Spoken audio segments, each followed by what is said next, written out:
guys, welcome back to part 2. Hopefully you had time to take a breather, have a drink. This part, we have 2 parts to it. We have a lower body and glutes and a core. Each exercise is going to be 30 seconds on, 10 seconds off. We're going to start with, I'm using the sliders. If you don't have sliders, use a tea towel, anything, your socks on the wooden floor. But we're going to start with sliders. And we're going to start with a sliding reverse lunge on one leg. So we're going to start in 3, 2, 1. We slide back, keeping the weight forward over our front knee. Really engaging this working leg glute. Slow and controlled. Keep that knee slightly over.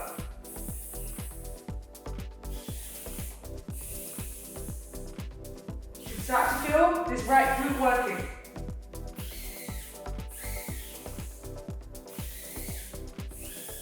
Five seconds. And rest, 10 seconds. Now we switch legs. In 3, 2, 1. Slide back, keep that working weight over this front knee.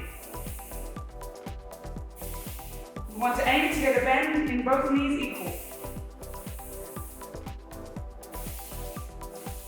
Nice and controlled. Squeezing that glute at the top, halfway.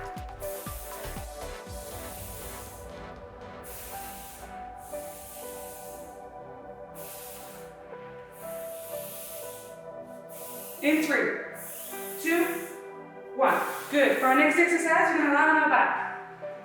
We're going to place our feet together. Butterfly your legs as much as you can. And we're going to raise our hips. Let's go. Keep the contraction in the glutes at all times. They're only 30 seconds intervals. You can do it. Remember to breathe. Really engage those glutes at the top of the squeeze.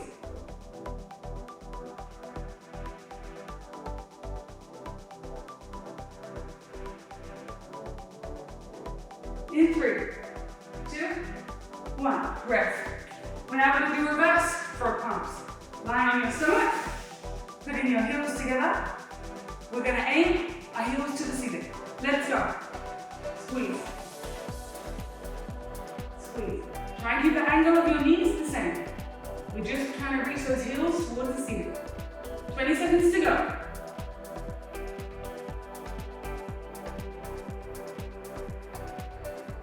Right now you should feel that booty burning, guys. Let's push, 10 seconds.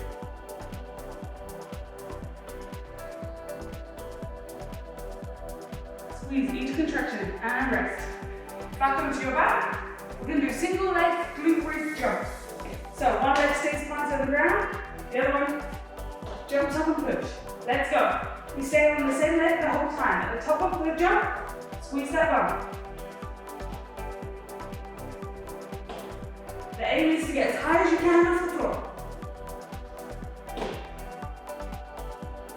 And control on the way down. Control. Jump. Control. Good. 5 seconds. And rest. Switch legs. Last exercise for this lower body burn. In 3, 2, and 1. Jump and squeeze. Keeping that core tight as well.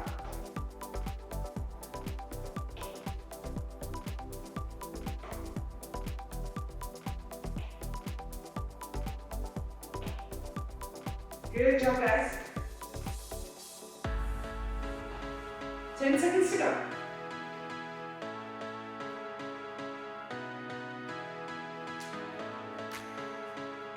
In, rest.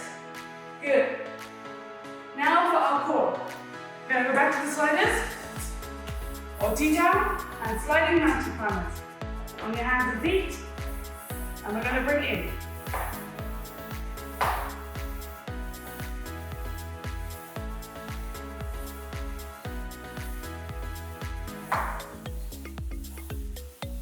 Nice, slow and control. 15 seconds.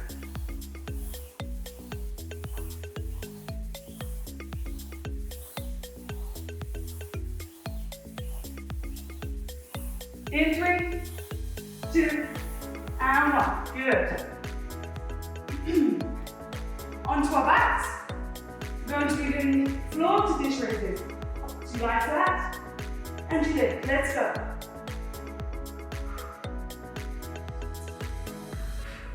Breathing out on the way up.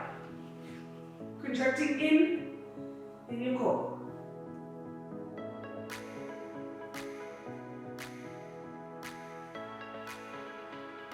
Ten seconds.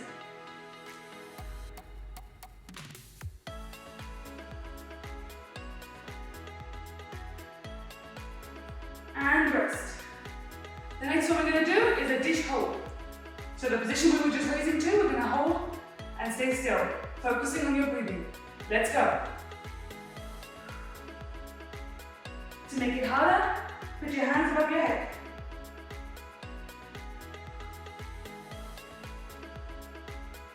If you need to simplify, you can bend your legs to a tuck position. In 10 seconds to go.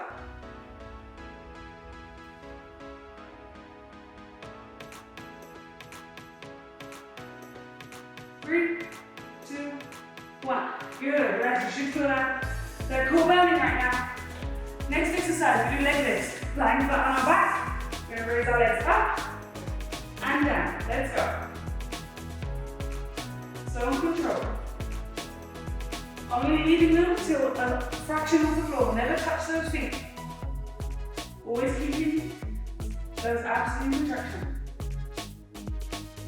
Good job, guys. You're doing great. We have 2 more exercises to go.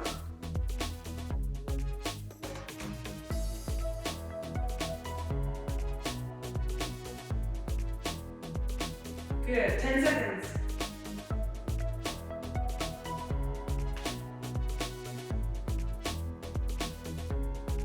And rest. 10 seconds rest. We have slow bicycle lunges. In 2 and 1. As slow as you can, keeping balance.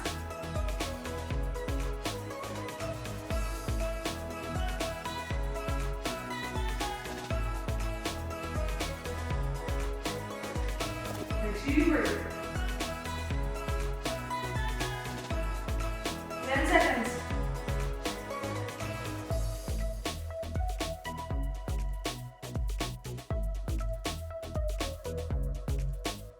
And rest. And our final exercise, we're going to do both circles. You're going to lay on your back.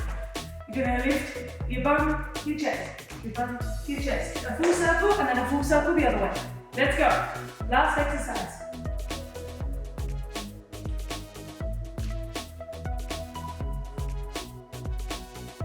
Back again. You should feel that core burning right now. It's your final exercise.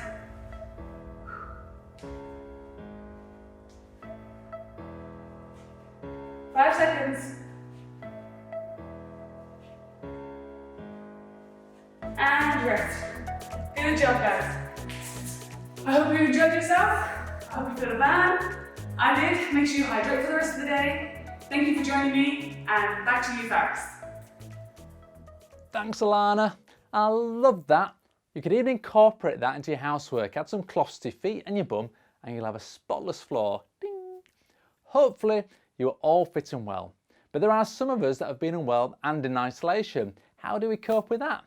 What better person to ask than Alice Law, who unfortunately had coronavirus whilst being isolated, but has now thankfully recovered. Alice, are you there?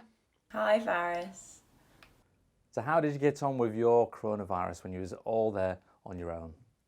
Yeah, I mean, it's a challenge. I think, you know, because when you're by yourself and you're ill, it's not a nice experience for anyone. So, but I think it's the best thing to do is to flood your mind with all the positive things around you. So whether it's like, you know, films that make you laugh that you can fall asleep to, those kind of things, or a happy podcast or whatever it is, not to sit in front of the news, you know, filling yourself with even more fear and negative stories, because that's not going to help your immune system anyway, and it's definitely not going to help your mind.